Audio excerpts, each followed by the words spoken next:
हरे कृष्णा। हम नरोत्तम ब्राह्मण की कथा को आगे बढ़ाते हैं। नरोत्तम ने पूछा, नाथ, पतिव्रता स्त्री मेरे बीते हुए वृतांत को कैसे जानती है? उसका प्रभाव कैसा है? अब यह बताने की कृपा करें।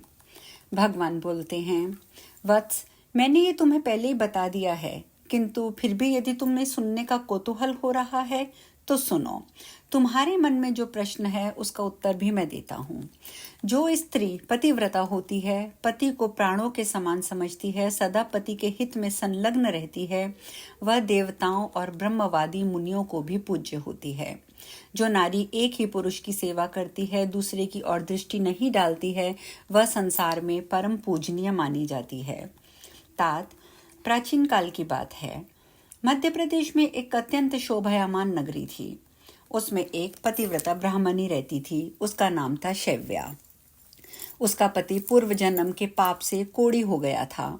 उसके शरीर में अनेकों घाव हो गए थे जो बराबर बहते रहते थे। शैव्या अपने ऐसे पति की सेवा में सदा संलग्न रहती थी। पति के मन में जो जो इच्छा होती वह उसे अपनी शक्ति के अनुसार अवश्य पूर्ण करती थी।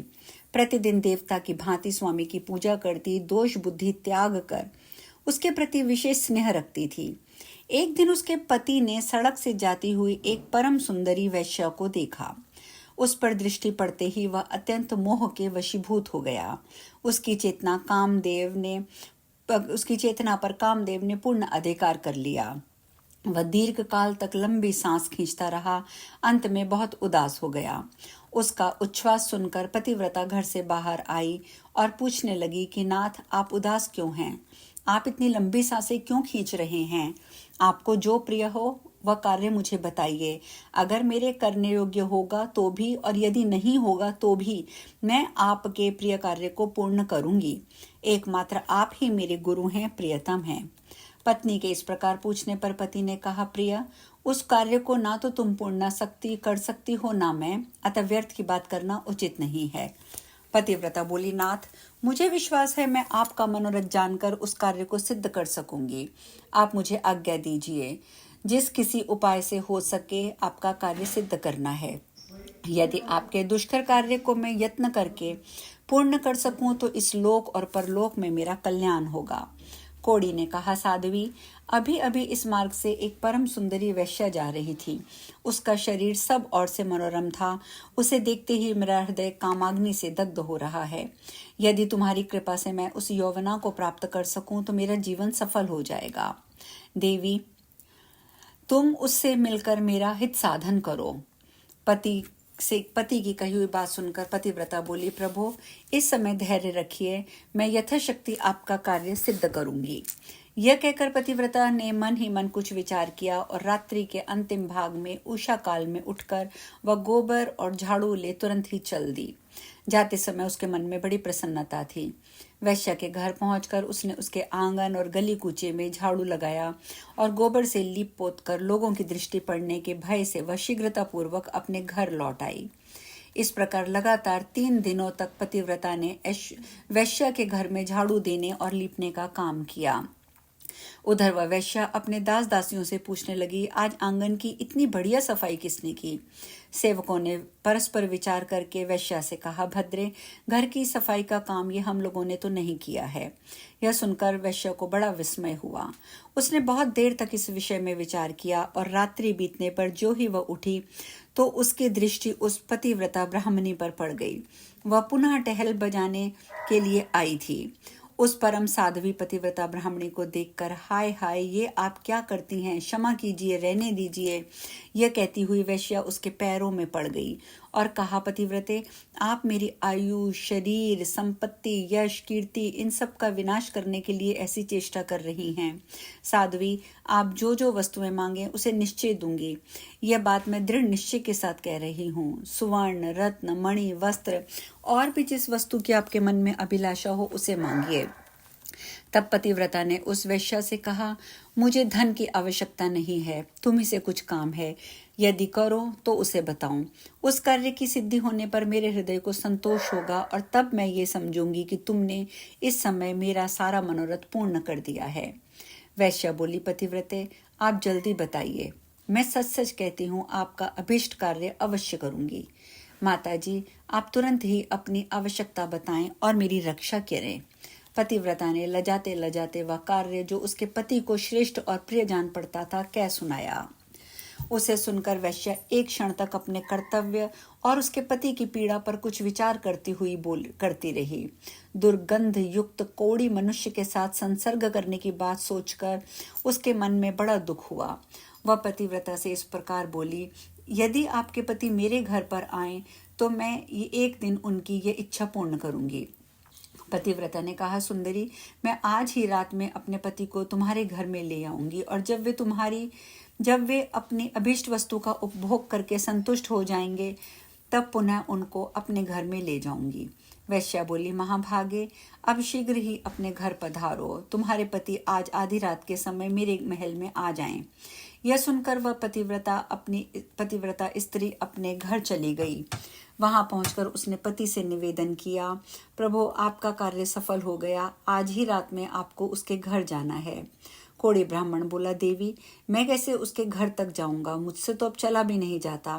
फिर किस प्रकार ये कार्य सिद्ध होगा? पतिव्रता बोली, प्राणनाथ, मैं आपको अपनी पीठ पर बैठाकर उसके घर पहुंचाऊंगी और आपका मनोरथ सिद्ध हो जाने पर उसी मार्ग से लौटा ले आऊंगी। ब्राह्मण ने कहा, कल्याणी, तुम्हारे करने से ही मेरा ये कार्य सिद्ध होगा। इस समय तुमने जो काम किया है वह किसी दूसरी स्त्री के लिए दुष्कर है। श्री भगवान कहते हैं, उस नगर में किसी धनी के घर में चोरों ने बहुत सा धन चुरा लिया था। यह बात जब राजा के कानों में पड़ी तब उन्होंने रात में घूमने वाले समस्त गुप्तचरों को बुलाया और कुपित होकर कहा, यदि तुम्हें जीवित रहने की इच्छा है तो आज ही चोर को पकड़कर मेरे हवाले करो। राजा की वह आज्ञा पाकर सभी गुप्तचर व्याकुल हो उठे और चोर को पकड़ने की इच्छा से चल दिए। उस नगर के पास ही एक घना जंगल था, जहां एक वृक्ष के नीचे महातेजस्वी मुनिवर मांडव्य समाधि लगाए बैठे थे। वे योगियों में प्रधान महर्षि अग्नि के समान देदीप्यमान हो रहे थे। ब्रह्मा जी के समान तेजस्वी उन महामुनि को देखकर दुष्ट गुप्तचरों ने आपस में कहा, यही चोर है। यह धूर्त अद्भुत रूप से बनाए हुए इस जंगल में निवास करता है। और यूं कहकर उन पापियों ने मुनिश्रेष्ठ मांडव्य को बांध लिया। किंतु उन कठोर स्वभाव वाले मनुष्यों से ना तो उन्होंने कुछ कहा, ना उनकी ओर दृष्टिपात किया।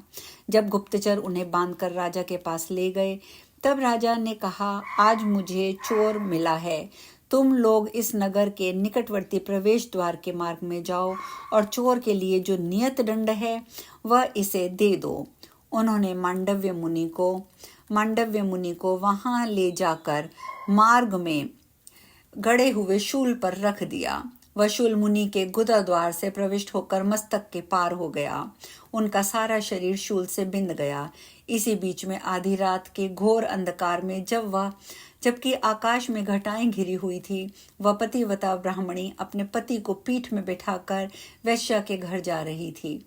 वह मुनि के निकट से होकर निकली, अतः उस कोड़ी का शरीर मांडव्य मुनि के शरीर से छू गया। कोड़ी के संसर्ग से उनकी समाधि भंग हो गई और वे कुपित होकर बोले, जिसने इस समय मुझे गाढ़ वेदना का अनुभव कराने वाला कष्टमय अवस्था में पहुंचा दिया है, वह सूर्योदय होते होते भस्म हो जाए। मांडव्य के इतना कहते ही वह कोड़ी पृथ्वी पर गिर पड़ा। तब पतिव्रता ने कहा, आज से 3 दिनों तक सूर्य का उदय ही ना हो। और यूं कहकर वह अपने पति को घर ले आई। एक सुंदर शैया पर सुलाकर स्वयं उसे थाम कर बैठी रही। उधर मांडव्य उस कोड़ी को शाप दे अपने अभिष्ट स्थान को चले गए। संसार में 3 दिनों के समय तक सूर्य का उदय होना रुक गया। चराचर प्राणियों सहित संपूर्ण त्रिलोकी व्यथित हो गई। यह देख समस्त देवता इंद्र को आगे करके ब्रह्मा जी के पास गए और सूर्योदय न होने का समाचार निवेदन करते हुए बोले, भगवान, सूर्य के उदय न होने के कारण ये हमारी समझ में कुछ भी नहीं आ रहा। इस समय आप जो उचित हो वह करें। उनकी बात सुनकर ब्रह्मा जी ने पतिव्रता ब्राह्मणी और मांडव्य मुनि का सारा वृतांत कह सुनाया। तदंतर देवता विमान पर आरूढ़ होकर प्रजापति को आगे कर शीघ्र ही पृथ्वी पर कोड़ी ब्राह्मण के घर गए। उनके विमानों की कांति और मुनियों ने के तेज से पतिव्रता के घर के भीतर सैकड़ों सूर्यों का प्रकाश छा गया। उस समय हंस के समान तेजस्वी विमानों द्वारा आए हुए देवताओं को पतिव्रता ने देखा।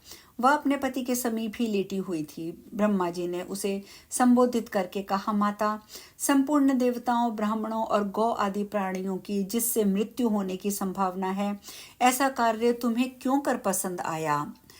यदि सूर्योदय नहीं होगा तो ये संसार कैसे चलेगा? जो तुम्हारा क्रोध है उसे कृपा करके त्याग दो। यह सुनकर पतिव्रता बोली, भगवान, एकमात्र पति ही मेरे गुरु हैं। ये मेरे लिए संपूर्ण लोकों से बढ़कर हैं। सूर्योदय होते ही मुनि के शाप से इनकी मृत्यु हो जाएगी। इसी हेतु से मैंने सूर्य को शाप दिया है। क्रोध, मोह, लोभ, मत्सर्य अथवा काम के वश होकर मैंने ऐसा नहीं किया है। ब्रह्मा जी ने कहा, माता, जब एक की मृत्यु से तीनों लोगों का हित हो रहा है, ऐसी दशा में तुम्हें बहुत अधिक पुण्य होगा। पतिव्रता बोली, पति का त्याग करके मुझे आपका परम कल्याणमय सत्यलोक भी अच्छा नहीं लगेगा। ब्रह्मा जी ने कहा, देवी, सूर्योदय होने पर जब सारी त्रिलोकी स्वस्थ हो जाएगी, तब तुम्हारे पति के भस्म हो जाने पर भी मैं तुम्हें तुम्हारे कल्याण का ही साधन करूंगा। हम लोगों के आशीर्वाद से ये कोढ़ी ब्राह्मण कामदेव के समान सुंदर हो जाएगा। ब्रह्मा जी के यूं कहने पर उस सती ने क्षण भर विचार किया और उसके बाद हाँ कहकर उसने स्वीकृति दे दी। फिर तो तत्काल सूर्योदय हुआ और मुनि के शाप से पीड़ित ब्राह्मण राख का ढेर हो गया। फिर उस राख से कामदेव के समान एक सुंदर रूप धारण किए ब्राह्मण प्रकट हुआ। यह देखकर समस्त पुरवासी बड़े विस्मय में पड़ गए। देवता प्रसन्न हो गए, सब लोगों का चित्त पूर्ण स्वस्थ हो गया। उस समय स्वर्ग लोक से सूर्य के समान तेजस्वी एक विमान आया और वह साध्वी अपने पति के साथ उस पर बैठकर देवताओं के साथ स्वर्ग चली गई। शुभा भी ऐसी ही पतिव्रता है, इसीलिए वह मेरे समान है। उस सतित्व के प्रभाव से ही वह भूत, भविष्य, वर्तमान तीनों लोकों की बात जानती है। जो मनुष्य इस परम उत्तम पुण्यमय उपाख्यान को लोक में सुनाएगा, उसके जन्म जन्मांतर के किए हुए पाप भी नष्ट हो जाएंगे। अभी ये कथा यहाँ समाप्त नहीं हुई है, कल हम आगे की चर्चा करेंगे। हरे कृष्णा।